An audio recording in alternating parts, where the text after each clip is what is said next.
Welcome to Mum's Work and Chaos. I'm Louise, and this podcast is designed to help fill the gaps in your village. Each week, I sit down with a new guest.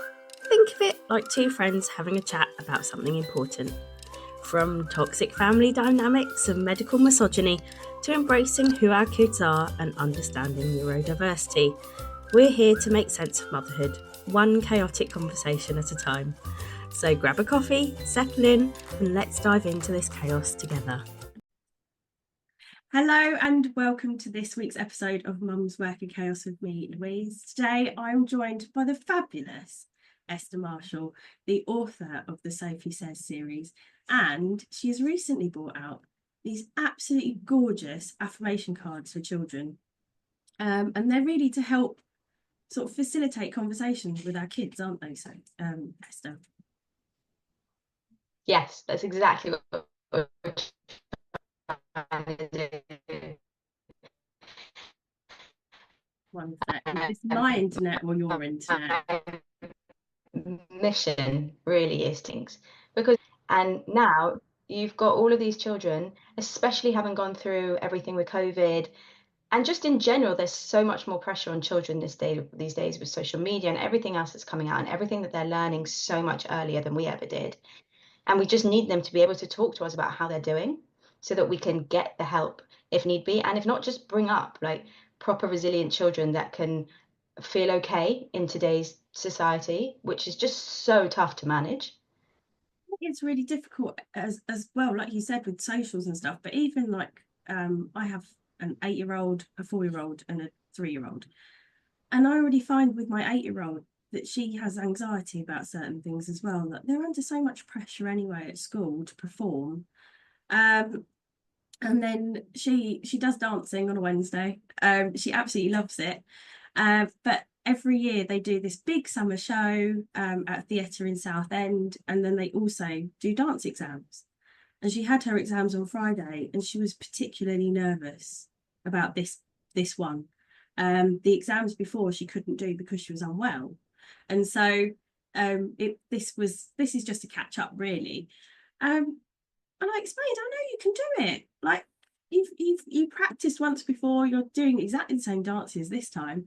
So, you've already got that extra practice behind you. You can boss this, you'll be great. But she was still so incredibly nervous about doing it. It was really painful to see her panicking about doing something that she enjoys. Especially at 8. Exactly. Yeah. It's really, really tricky, isn't it? And that's what we want to do. We just want to basically make childhood fun again.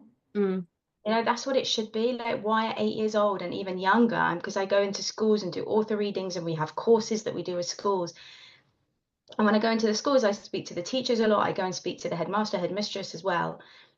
And they're all telling me this stuff. And I'm in primary schools, and I was like, it just should not be the case. There should be so much more from the government that's coming out. It shouldn't necessarily have to be other people coming into schools trying to make it better for everybody. It is just so sad every time I leave a school. It's really tricky. It's so difficult. And I mean, even at the age that our kids are now in primary school, they're having PSHE lessons that are trying to help shore them up for life. But they just don't have the time to cover everything. And I think what you've done to be able to facilitate parents supporting their kids at home is just fantastic. And being able to go into schools and talk to kids as well, I just think you're such a champion for doing all of this. It's amazing.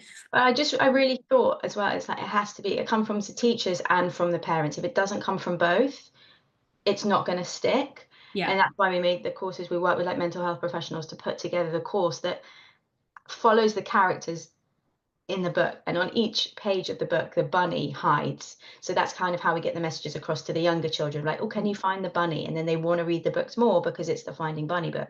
Yes. So we've named it called Finding Bunny, and it goes along the PSHE syllabus basically, so that the teachers don't have to come up with something, because they're under so much pressure as well. The amount that they have to do, not even just teach the kids, but all the other stuff that comes with it. It's like, here, take this. This is all your lesson plans. This is everything you need. And it will teach them everything that they need around social and emotional kind of well-being.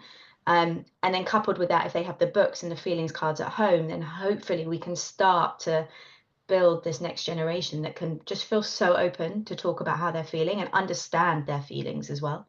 No, that's amazing.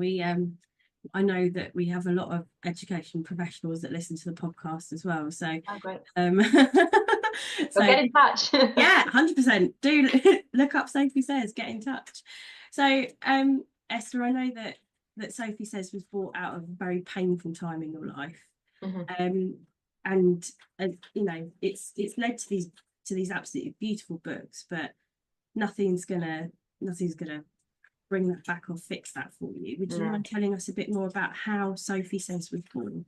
Yeah, sure, of course. I had a sister. She was 20 months younger than me. We grew up thick as thieves, shared a room until we were about 12. Best friends. She was the cheeky, naughty one, even though she was younger, and I was the geeky, older one that was like, well, maybe we shouldn't do that.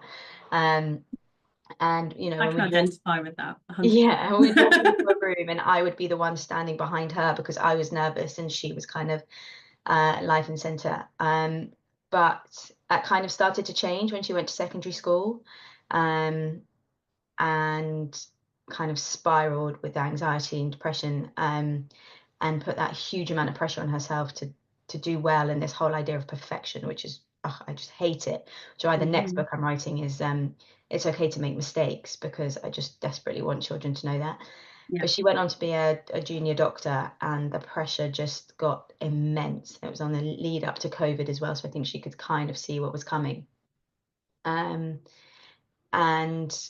we came home one day to a letter. Well, my mum came home to a letter just to say I can't do it anymore. And yeah, the police then knocked on the door and said they found her body, and like that, the entire world just stopped, absolutely stopped, and did for a long time. It was the January just before we went into the first lockdown, so everyone was kind of talking about COVID and what was going on. I was working in town in a big corporate job, long hours, and I had an 18-month-old, and life just crashed, just absolutely crashed. I tried to keep going, obviously, for the 18-month-old, and then we went into COVID, and then the grief just kind of was almost on pause, because especially with her depression and anxiety, she liked to talk face to face rather than over the phone. So I just kept thinking, oh, it's fine. When this is all over, I'll open the door and she'll be there. Yeah. And I went through like tons of grief counseling, and it was like we got to a great place, and then we kind of were allowed to come out of the flat, and I was like, we're going to have to do this all again, because as much as I'd been talking about it, I was like, this isn't real. I've kind of been brushing it under the carpet, and holding on to the fact that one day she'll be back. And that's why I really, really wanted to kind of carry on Sophie Says.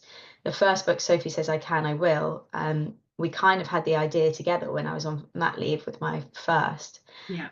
I used to work in diversity and inclusion, and I suddenly had my son. It was the first baby I'd ever held, and I was like, oh my God, especially becoming a mother who's, you know, all day and night doing D&I, and be like, I want to teach my son that, you know, women can do just as much as men, if not more, and he's going to meet women that don't look necessarily like his mum, and he should learn from everybody and take everything on. And she said, look, you write speeches and stuff at work. Why don't you write the book that you want to read to your son? And she was an amazing artist. She used to really find art helped her to relax. Whereas, I mean, I can't draw. I mean, it's horrendous. We couldn't be more opposite if we tried. And so she started to try and help me do the illustrations, and then she kind of went into hospital, went through massive dips, so couldn't. But she said to me, look, can you find someone else to do it and bring it to me? And so throughout the hospital visits where I went to her when she was in one of the mental health wards, which is a whole nother conversation around this, the whole NHS and mental health and funding and whatever. But I would go and show her the illustrations, and she did get to read Sophie Says I Can, I Will to my son, which at the time I didn't realize how poignant it was. But really, really special. And then the night that she passed away, obviously I literally couldn't sleep, and I wrote Sophie Says It's Okay Not to Be Okay, the night that she passed. Wow. Because it was like, maybe this can be something that I can hold on to for your legacy. And like, if only you would have known this, maybe things could be different. And I kind of swore to myself, right from now on, we're not going to let this happen to another child, another family.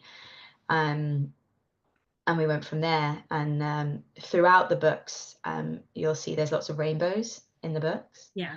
And the day kind of after she passed, we were like, how do we go and tell friends, family? How does one navigate this path? So I went over to my parents, we sent out an email, and as we pressed send on the email, there were quite a few of my parents' friends there, and it went dark, and we were like, oh, there's going to be a thunderstorm, and it just kind of, it was very like onomatopoeic of like, this is how we're feeling. And then out of nowhere, suddenly this like massive rainbow came out, and it was like, oh, she's safe. She's telling us she's safe. Yeah. And so for me, I didn't want to put in the books anything too triggering for anyone, especially if they're children's books. You don't want to write about this because you don't want parents to open it up and be like, okay, we're not going to read this. So I put the rainbow in the book, so it's like she could be in all of these houses when people get the book. So for me, that's really special. And then anytime there's a rainbow, like my phone just goes mad. So yeah, exactly. So anytime you see a rainbow, think of her. Will do. I will do, I promise. No. So your books, they deal with so many stereotypes, don't they, as well? They tackle topics like bypassing stereotypes and self-empowerment and emotional wellness and health as well. Mm-hmm. I mean, obviously we know why from your story, but they're such difficult topics to sort of tackle anyway. But then when you're trying to write that into a children's understanding perspective as well, I can only imagine how difficult you must have found it. Or actually maybe it just came quite easily to you. How did you find writing about those sorts of stuff? It depended on the book. I think the first and second kind of came really easy because it was very much, I am holding my tiny baby in my hand and I want desperately to tell him how I'm going to try and do everything for him. But I'm also working and I'm also trying to achieve things in life. I'm always trying to make the world a better place. And that kind of just really flowed. So I used to do that during the night feeds. And that kind of came quite quickly. Yeah. The one after Rebecca passed away that night came quite quickly. And then I kind of said to myself, right, I want this to be life's most important lessons, but making it fun to learn. Yeah. And so for me, a big one for me was be proud of who you are, because I think I only really learned that about 2 years ago. And I'm like desperate for younger children to do that. So that for me was a little bit harder to write because although I'm super passionate about it, I only genuinely believed it about myself about 2 years ago. So there was a good like 30 plus years before then of telling myself that I wasn't good enough. And I was like, I just don't want other children to go through that.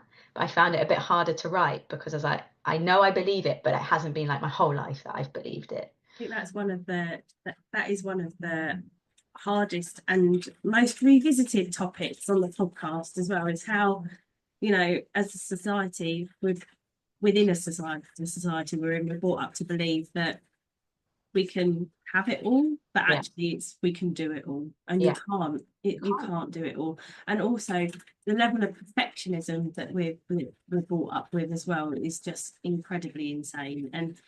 And one thing that I try and say to the kids now is something that I actually learned from another guest on the podcast as well. Charlotte Hall, speech therapist, taught me practice makes progress. Not perfect, because we can't be perfect. There's no point saying that we're going to lead to perfection, because we can't. It's an unattainable goal. And that's one of the other things that that my eldest struggles with as well, is perfectionism. She has ADHD, and so she likes to she has this ability to see something, be able to to work out the solution quite quickly, but if it doesn't happen first time, she'll beat herself up endlessly. And I've been in that position. I know exactly how she's feeling. And so having to bring her down from one of those spirals could be quite difficult. Yeah. But but it really helps in the end, you know, that she understands that, you know, it might take more than one try to get it right, but you will eventually. And the And fact that she's learning that from 5, 6, 7, 8 will help her immensely as she grows up, because we didn't. 100%. I mean, I don't know about you, but I didn't. No, My I my didn't upbringing was either. very much, you can do everything and you will do everything because you'll prove everyone wrong. Yeah.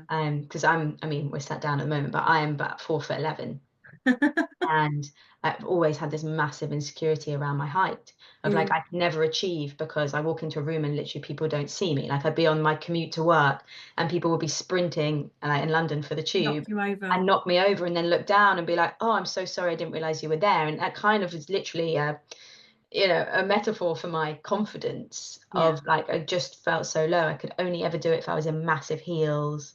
But then, then you're in pain, so then you can't actually be yourself. And, especially once having kids, I was like, well, I can't wear heels anymore. This is who I am. yeah, Take it or leave it.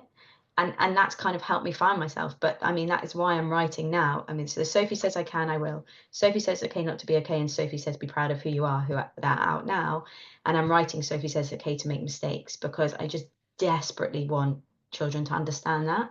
yeah. But in answer to your question, I am finding that really difficult to write. I'm going backwards and forwards on it, because I still think, and especially when it comes to the mum stuff, and I was telling you before that I've got, at the moment, I'm right in the trenches with a Oh four God, month yeah, old and a 20-month old, trying to work, also got a 6-year-old at school.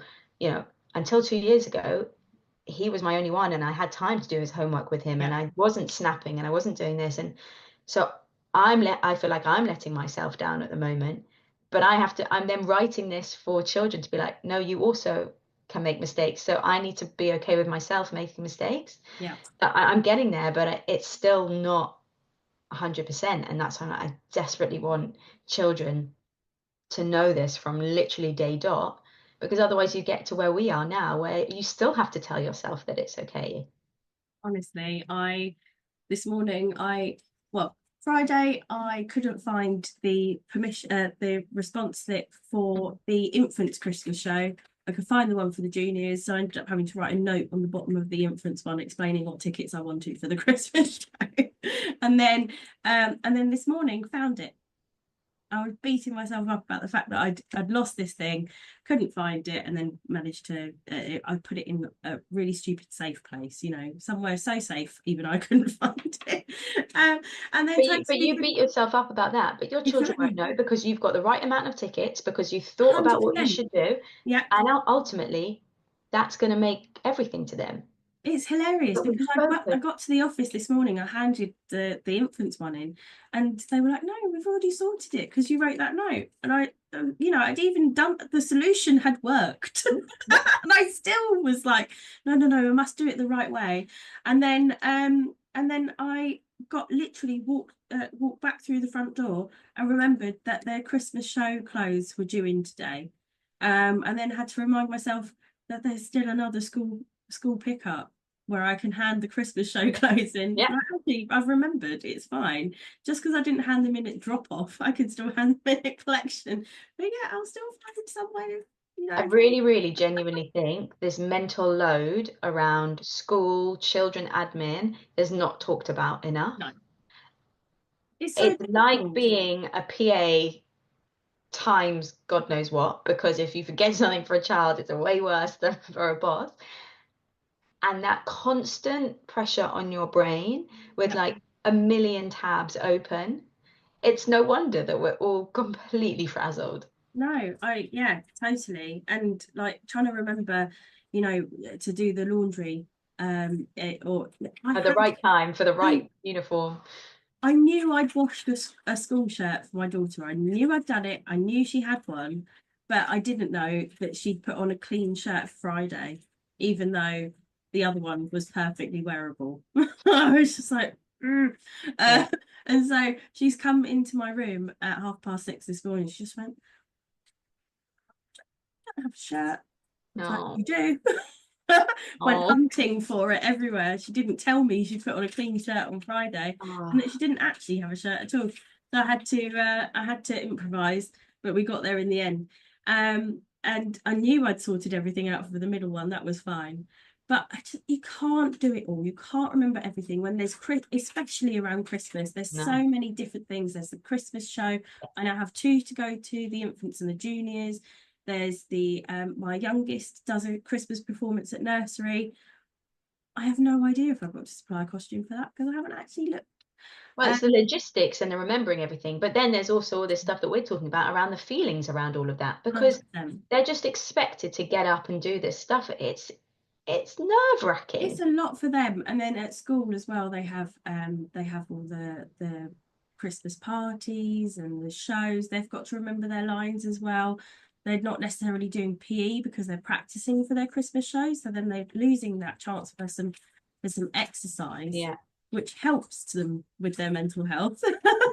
It's completely invaluable just getting out. I've actually spoken to so many teachers that said, you think they want a Christmas party and they'll be so excited. There's a lot of children that aren't.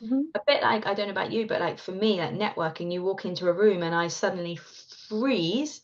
It's the same for the children. They walk into that room. It might not be, like, I don't know about parties where you are, but like sometimes my son's like, I don't want to go to a party today. Like it's too much. And you think at first, why wouldn't you want to go to a party? Kids' party is so fun, but it's so intense for them. So noisy and overstimulating, and they just want to be with their friends. And there might be a kid there that they don't get on with necessarily.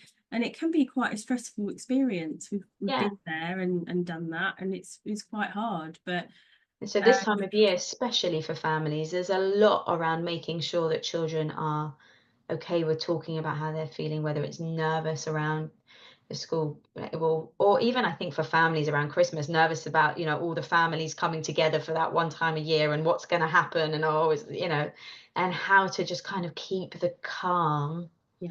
No, 100%. So we've got the book series, and now we have the affirmation cards as well that are linked to it. How did the idea of the affirmation cards come about? How did we start creating them? What could people expect if they pick up a pack? Yes. So it started off with the book series, and then the more and more I went either into schools or met parents, or people would like DM us on socials and say, this is so great. We're starting these conversations that I didn't even think I could even have with my son, daughter, whoever. Do you have anything that we can then continue the conversation? Because that's when people were getting a bit stuck, because as parents, we didn't learn this growing up. And I was like, okay, that makes sense. Feelings. I don't have any of those. Well, exactly. And are they legitimate? And am I allowed to have them? And if I do, what are they? And should we not just push them down and everything's going to be fine until it all explodes? And so I thought, well, this is great. I mean, my old job was in D&I, but also sustainability. So I didn't want to be that kind of brand that just brought out left, right, and center something that just because, like, it had to have real purpose and meaning behind it. So it was kind of like the natural progression of, okay, the books are the starters of the conversation. So we've had a lot of people, especially during COVID, who lost relatives. And so It's Okay Not to Be Okay was the first story that they could read to start the talk about grief and how they're feeling towards someone they may have lost or whatever. But now the affirmation cards are a continuation of that.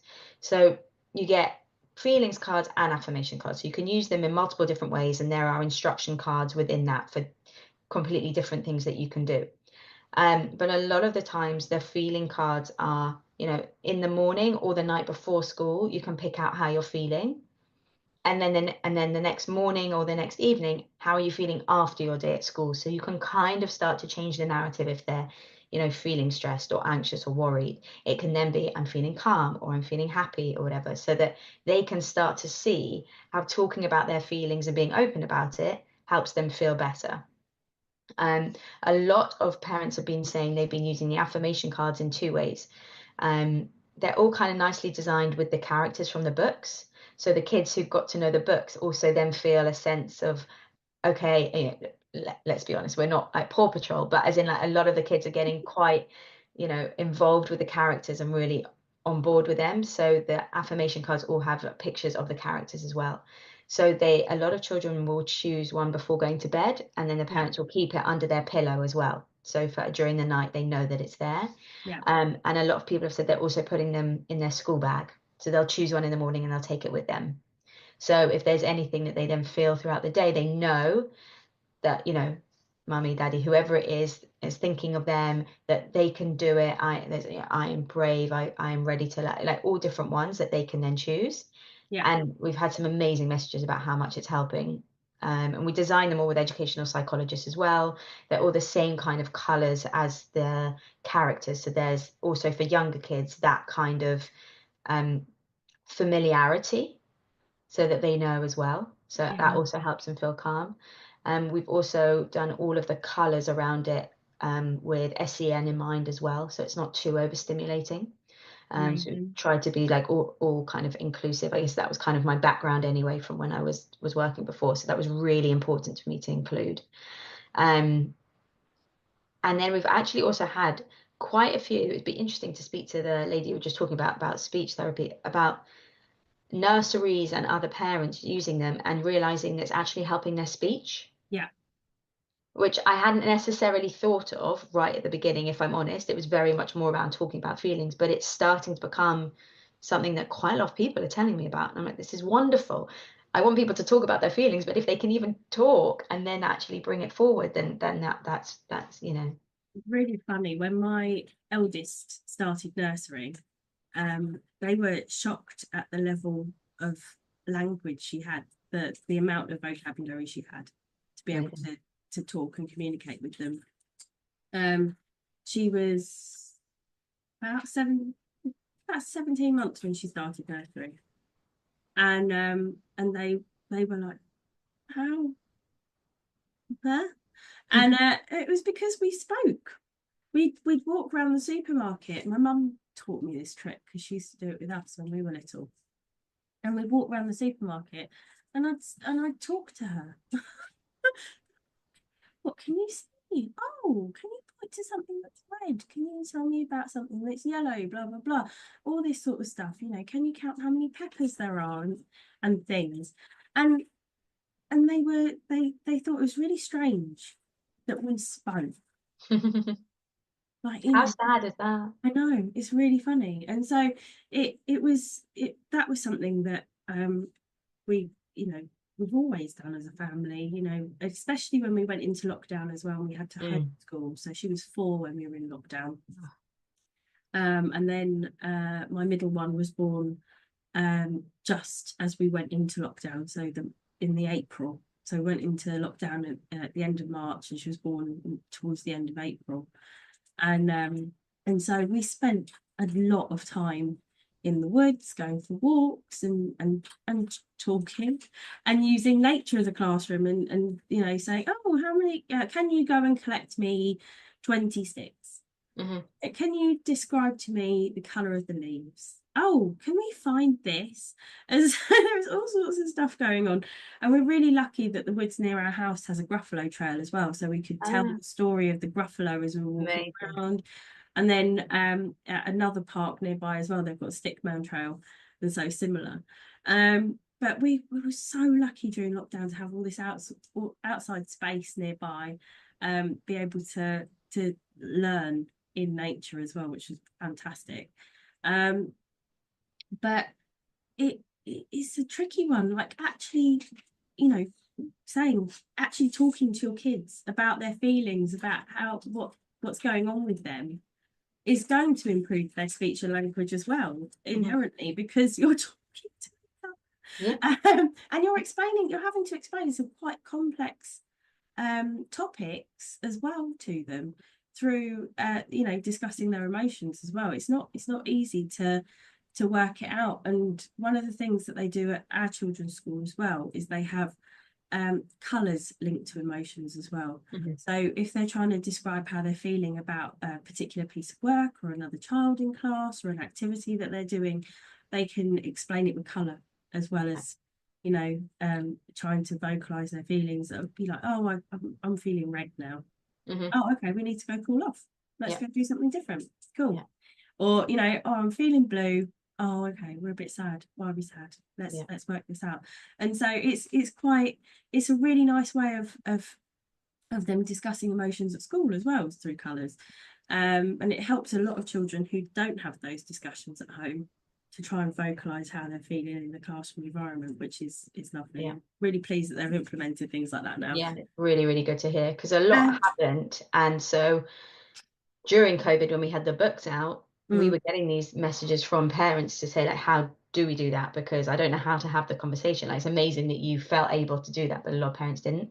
So we created like an activity book that then went with the books, and there is a whole page on that is like, color in the color that's angry, color in the color that's sad. Yeah.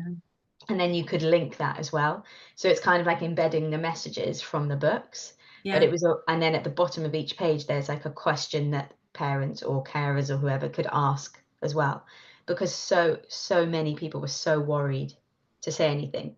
In fact, we did this research report that said at the time of COVID, like over 85% of parents were worried about their children's mental health, but only 30% of parents actually had anything in the house that spoke about it, because they were too worried to bring up the conversation, because they didn't want to say anything that would make it worse. Yeah. And that for me was a massive wake-up call of the discrepancy in those two percentages is mad. And how do we fill that gap? Quite hard as well to try and not put a foot wrong and make it worse. So I know when I'm talking to my eldest, especially about her anxieties, she'll be like, oh, I feel so stressed. I'm like, hang on, small person, what do you have to feel stressed about? Because I don't even know what that word right now. But you don't want to undermine their feelings. You want to help them work through it. But we're like, oh, try and work out what we're trying to say here. You're feeling stressed? Okay, tell me what's stressing you out. How can we work through this? And then how can we maybe rebrand the word stress for something else? I think actually hearing her out is actually the biggest part of that conversation. Yeah. I'm no educational psychologist or mental health professional, but now having worked with so many of these people for so long, I'm learning so much, and that validating their feeling is actually the best thing you could do, even more so than anything else, in terms of giving them technically the right advice. Just making sure that they feel validated, like, rather than, oh yeah, you'll be fine.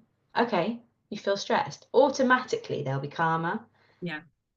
No, 100%. I thought that was amazing when I heard that. It definitely helps 100%. I mean, like, I know when I'm feeling a bit wobbly and my husband's like, really, are you? And I'm like, yeah, I am. That's how You I get feel. defensive. Of course I am. I'm taking the kids here. I know. It can be quite tricky, can't it? Yeah. But you've, as well as the feedback from parents who have read your books and used them with their children. I mean, at the end of the day, you've had some great support elsewhere and great feedback from certain celebrities as well, haven't you? I mean, they're also parents and people, but they have a voice that helps get a message across when you need it. But you've had feedback from people like Meghan and Harry and Claudia Winkleman as well, haven't you? Yeah, Harry and Meghan. I was doing a lot of kind of charity work around a lot of children and everything. So I was invited in for the Queen's Commonwealth Trust. I was a big support of them and them of me. And back in their kind of old role, we were invited in to speak to them about some of the things that we were doing. And it was actually just a few weeks after Rebecca passed away, and I thought, you know what, this isn't for me. And I couldn't actually even speak to my husband about it because it was so embargoed. I just basically had to say to him, like, I'm going into work today, and I was like, actually going to the palace. God. Yeah, it was really strange. It's like the first proper shout about that. I've ever kept from him. And then I went back into work afterwards. Everyone was like, oh, have you been for a meeting? I was like, yeah, been for a meeting. But it was actually really nice. I mean, they videoed some of it, but some of the conversation around my sister, we asked for it not to be publicized just because it was a bit too much for my family too early. But I had a really lovely conversation with Harry around grief. Yeah. And he got it. Well, yeah. Got some experience in that. Very much so. But I don't know. I just because you think of the royal family, it's just that, I don't know. I always thought like they're not going to show their true emotions, not in a bad way, but just are they going to talk to someone like me about that? They could be incredibly kind anytime, whatever. But he really said, because I said to him, look, writing has really helped me. And he said, yeah, it helped him as well. And we had a bit of a conversation around that. And yeah, they just seemed really, really kind. Claudia Winkleman was amazing. She interviewed me around the story around Rebecca and everything. And I mean, I was so nervous. Oh my God. But also she made me laugh. I was like, that's the true, it was just unbelievable. How does someone make you laugh when you're talking about something like this? But she did, and that's, you know, her skill. And yeah, I mean, amazing people like Frankie Bridge. She's so open around her mental health and around everything that she wants to do for her children. So we've had some really amazing support. As a tiny business, like, you know, that is just all you can ask for. Just trying to make your way against some of these like massive corporations that aren't trying to do the right thing for kids, and you're trying to battle against them. What some of these people can do to get the word out there is just unbelievable. So yeah, I'm incredibly grateful. If there's anybody listening that knows anybody like that, please let me know. But yeah, no, I've been very, very blessed with some of those people that have just been so unbelievably kind. No, it's amazing, and it's so good when people get behind you, and it gives you that real boost, doesn't it, to carry on, and gives you that recognition that actually you're on the right path and you're doing the right thing, and it's working, which is lovely. And I think especially because it is hard, because there are some days where you're like, this is intense doing this. This is not just, okay, I need to put money, you know, in the bank or food on the table, but I'm carrying this weight of, this is my sister's legacy. And if it doesn't go somewhere, am I failing her? And that gets pretty heavy every once in a while. So to have some of these people kind of get behind and give that little boost, it's actually not little, a massive boost, is really, really amazing, and does, yeah, they'll never know what that actually means, truly. I mean, it's like, you know, like I said, I've both got 3 kids. I work full time as well, and have and then do the podcast as well. But it's something I'm so passionate about, because I know it helps people to hear other people's stories about, you know, things that are super important to them. And it's always lovely when I get that feedback saying, oh, this helped me so much, or oh, this made me feel really seen and understood and everything. I'm just like, even if it's just one person that's listened to it and it's helped someone, Yeah, 100%. that's exactly what it's there for. So I have a very small quick fire round. And that is, so I had about 3 hours sleep last night, so oh mate, I'm with you. Me. I was sharing a bed with a pro WWE wrestler last night. She may only be 3, but she certainly knows how to beat me up and push me out of bed. Yeah, I had a 20-month-old and a 4-month-old up from 2:30, and they each took it in turns, luckily, so it was at least alternate hours, but it was really love the tag team, and it's amazing what good makeup can do.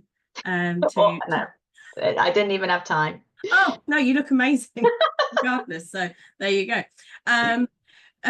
What would be the best piece of advice that you have received as a parent? You know your child better than anybody else. Don't let everybody else get in your head, because I do. Oh my God. But you know your child better than anyone else, and believe in that. 100%, totally agree with you on that. I've had experiences with GPs and everything where I've been like, no, this isn't right. And I've been right. 100%. What is your favorite family activity? Dance party. Oh yes, we put on the sensory light in our kitchen for exactly that. And we dance, and we go, absolutely, we go for it. We go to town every Friday afternoon, post school, and we just go for it. Shake the week off. It's amazing. It's the best thing you can do. It's so much fun. Sometimes we have disco dinner as well, because it's nice. above the kitchen table. So yeah, we love a disco dinner. It definitely helps to relieve the stress. 100%. And what is one affirmation that you personally live by? would you say? Yeah, the biggest one for me is be proud of who you are. Yeah. Because if I don't show that, they're not going, my kids aren't going to be proud of themselves. And that, from a self-confidence / self-deprecation point of view, no, I have to. I fall so hard into the self-deprecation thing. So hard. It's so easy to make light of your achievements. It's incredible. It's like, even like the smallest things, you know, when someone says, "Oh, that's a really nice dress," and you go, "Oh, thanks, it was £4 in the Tesco sale." No one gives a crap how much your dress was, or where you got it. They just told you had a nice dress. Take the compliment and run with it. And I think that's really hard for us to do, but I think especially after being a mum, and I don't know about you, but all of the bodily changes that Yes. go through, and you know, everything else that comes with that, it's hard. It's really hard. I'm not that much well, I'm taller than you, but I'm not tall. I'm difficult. not hard. I had a friend who was 4'11" as well when we were kids, so it's fine. I'm 5'3". But I can't wear heels now that I've had kids either, and I'm usually, again, like you, the shortest person in the room a lot of the time, because I work in a male field as well. Right. And which can make it pretty tricky when you're trying to be taken seriously by men, being short. But I've really struggled with the way I feel in my body post having kids. It's something that I'm still working towards, and trying to sort myself out with it, like trying to find your personal style again when your old clothes don't fit, and or they don't suit you anymore because your body shape has changed as well. It can be really, really difficult, but It can. But then think about like your kids. You are like their literal, like everything. And they couldn't care less whether you carry a few pounds or not. And that's what I say to myself. I'm like, why am I worried whether this dress fits me or not? Because right now I'm literally like their hero. And it might sound like cocky to say it, but people have told me so many times, you've got to believe it, right? Because otherwise you're not going to be able to bring them up believing in themselves. So that's why that is so important to me. I don't necessarily sometimes believe it myself, but I have to get them to believe it. So, how are you going to give the best hugs if you're not a little bit squishy? You have to 100%. Brilliant. We give the best hugs, 100%. Like when they've hurt themselves, when they're feeling down, they go to mum. They need a hug. We give the best hugs. That's what it's for. It's definitely. And it makes it all worth it when they 100%. choose you to give a hug to. I'm like, yes, brilliant, done it. I will. I may be stressed and I may be tired, but yeah, I win. It's so hard, isn't it? Like, I remember being deep in the depths, especially with my first, because she was my first. I didn't know what to expect. I had so many expectations for what was going to come, but they were dashed within minutes of being handed a baby who all of a sudden, that is it. You are their world. Your world stops for a bit. Yeah.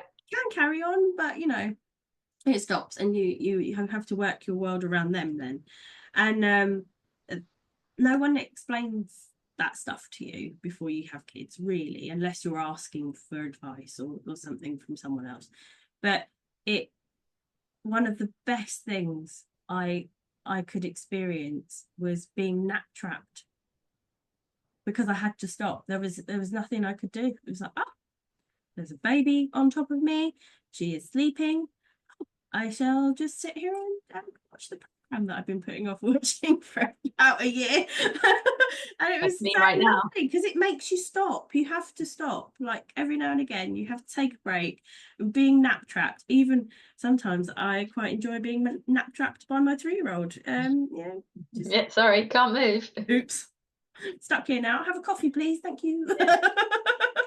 But it's trying to. I think we're so on the go a lot of the time.